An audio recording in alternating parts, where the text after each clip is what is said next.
Fish pakodi కోసం ముందుగా ఇలా శుభ్రం చేసి పెట్టుకున్న చేప ముక్కల్లోకి 1 స్పూన్ ఉప్పు, 1/2 స్పూన్ పసుపు, 1.5 స్పూన్ కారం, 1/2 స్పూన్ ధనియాల పొడి, 1/2 స్పూన్ గరం మసాలా పొడి వేసుకుని 2 స్పూన్ల శనగపిండి, 1 స్పూన్ కార్న్ఫ్లోర్, 1/2 స్పూన్ ఫ్రెష్గా నూరుకున్న అల్లం వెల్లుల్లి పేస్ట్, 3 స్పూన్ల పెరుగు, సగం బద్ద నిమ్మరసాన్ని కూడా పిండుకుని వాటర్ యాడ్ చేయకుండా ముక్కల్ని బాగా కలుపుకోవాలి.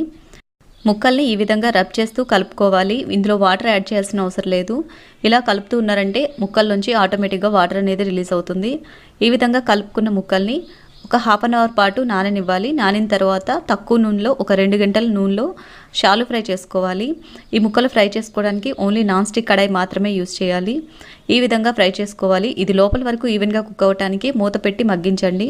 ఇలా మంచి గోల్డెన్ బ్రౌన్ కలర్లో ఫ్రై చేసుకున్నారంటే ఎంతో టేస్టీ అయిన ఫిష్ పకోడీ రెడీ. ఈ వీడియో కనుక నచ్చినట్లయితే లైక్ చేసిన ఛానల్ని సబ్స్క్రైబ్ చేసుకోండి. Thank you for watching.